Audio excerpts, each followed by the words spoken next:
Some people they gather together to when somebody dies, they gather together and read Quran for the answer the question. What sister is talking about Quran Khani, that there are some Muslims who after a person dies, they gather together and they read the Quran, thinking that it will be good for the person who's dead. Sister, there is no Quranic verse or there is no hadith of the Prophet which wherever, anyway it's mentioned that you should do this.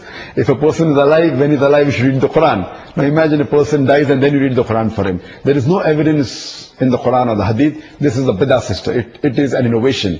That is not what the Prophet has ever asked. So those people that do that is wrong. Yes, if you want to read the Quran, you can read any time. It is good. Read with understanding so that you get the guidance and you implement on the guidance of Allah subhanahu wa ta'ala.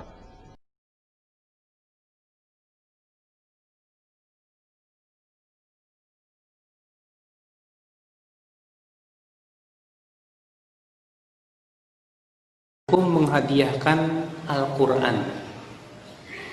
Ini gimana nih? Itu kadang kan di masyarakat sering kita mendengar hadiah ila hadrati fulan al-fatihah a'udzubillahi minasyaitonir rajim. Atau misalnya baca yasinan buat si mayat atau baca Quran, ya kan? Iya. Apa hukumnya? Terjadi ikhtilaf para ulama.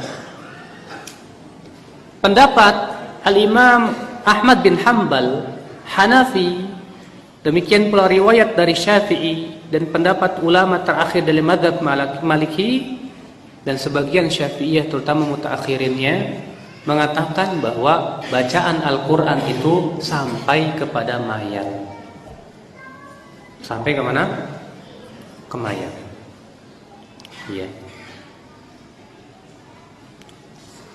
Sampai-sampai Al-Bahuti berkata, Imam Ahmad mengatakan bahwa sampai kepada mayat semua kebaikan berdasarkan nas-nas yang menunjukkan kepada hal itu, juga karena manusia di negeri-negeri berkumpul membaca Al-Quran untuk dihadiahkan kepada mayat tanpa ada pengingkaran sehingga menjadi ijma mereka. Sampai-sampai Al-Bahuti mengatakan di sini kata ini ijma, dan nanti kita akan sebutkan bahwa tidak ada ijma.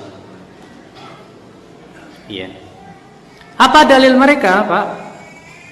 Yang mengatakan katanya ya membacakan atau menghadiahkan Al-Quran ke mayat itu sampai kias kepada apa? Kepada sedekah, haji, puasa.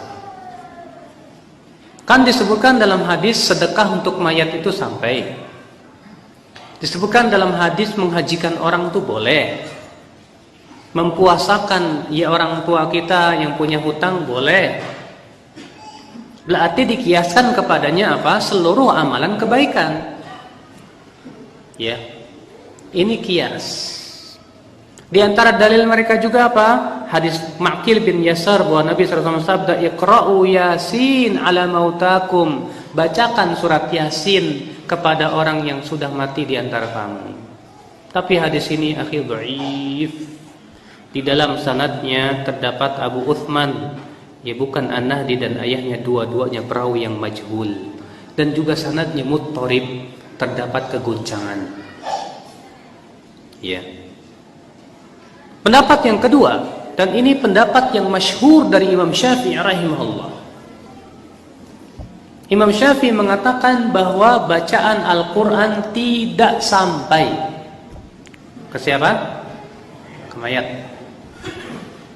Dalilnya mana? Dasarnya surat An-Najm ayat 39. Allah berfirman, "Wa alaysa lil insani illa ma sa'a." Manusia tidak akan mendapatkan kecuali apa yang dia usahakan. Dan juga kata Imam Syafi'i, karena tidak adanya praktek dari Rasulullah, tidak pula para sahabat, tidak pula para tabi'in, bahwa mereka menghadiahkan bacaan Al-Quran kepada siapa? Kepada mayat. Ya, apalagi Pak, Rasulullah SAW itu orang yang paling sayang kepada umatnya. Sampai Allah menyebutkan dalam surat At-Taubah ayat 128 apa? Wa kana wa bil mu'minina raufur rahim. Adalah Rasulullah SAW sangat sayang dan lembut kepada kaum mukminin. Apa konsekuensi sayang? Kalau Rasulullah sayang, tentu Rasulullah ingin supaya umatnya semua selamat. Di antaranya apa? Dengan melakukan usaha bagaimana? Mengirimkan bacaan Quran, tapi tidak ada satupun riwayat satu saja ya Rasulullah SAW mengirimkan Al-Fatihah misalnya. Memang ada hadisnya, Al-Fatihah lima quri'at laha. Al-Fatihah itu tergantung untuk apa dibaca, tapi hadis itu palsu kata para ulama. Ya. Tidak pernah kita mendengar ada seorang sahabat ngirimin bacaan Quran. Makanya ini hujah. Maka dari itu Al-Imam Ibnu Katsir rahimahullah dalam tafsirnya, ya, Imam Ibnu Katsir dalam tafsirnya berkata, dari ayat yang mulia ini ketika menafsirkan An-Najm ayat 39, Imam Asy-Syafi'i dan para pengikutnya beristimbat bahwa bacaan Al-Quran tidak akan sampai kepada mayat, karena itu bukanlah amal mayat, bukan juga usahanya, dan Rasulullah SAW tidak pernah menyunahkan kepada umatnya, tidak juga menganjurkan atau membimbing kepadanya baik dengan nas maupun isyarat, dan tidak pernah dinukil juga dari seorang sahabat pun kalau itu baik tentu mereka telah mendahulunya. Dan bab al-qurubat ibadah hanya terbatas pada nas, tidak berlaku padanya qiyas dan ra'yu. Dan ini pendapat yang sahih Pak, yang rajih. Sebab coba antum minta kepada ya para kiai atau ajengan yang mengatakan bahwa bacaan Al-Quran sampai kepada mayat, minta mana praktek dari Rasulullah. Sekali saja Rasulullah kalau ziarah kubur tuh baca Quran dihadiahkan ke mayat. Padahal Rasulullah SAW itu sering berziarah kubur.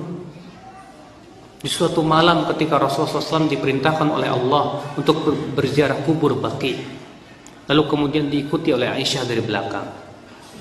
Aisyah dia tidak mendengar Rasulullah SAW menyampaikan atau membacakan Al-Quran. Bahkan ketika Aisyah berkata kepada Rasulullah, ya Rasulullah, kalau saya berziarah kubur, apa yang harus saya baca? Kata Rasulullah, quli, ucapkan Assalamualaikum ya ahlad diyar. Ya, sampai akhirnya Rasulullah tidak mengajarkan tentang bacaan ayat Al-Quran. Kalaulah itu baik, tentu sudah diajarkan oleh siapa? Oleh Rasulullah SAW. Para sahabat yang mati di zaman Rasulullah banyak tidak? Baik. Ketika Rasulullah SAW meninggal dunia, apakah para sahabat baca yasinan? Tidak pernah kita mendengar dalam sejarah ketika Rasulullah SAW meninggal dunia itu para sahabat yasinan. Silakan dibuka kitab-kitab bagi mereka yang mau berpikir, ya, kitab-kitab hadis dengan sanad-sanadnya. Ketika Rasulullah meninggal dunia atau Abu Bakar meninggal dunia, tidak pernah kita mendengar para sahabat kumpul baca yasinan.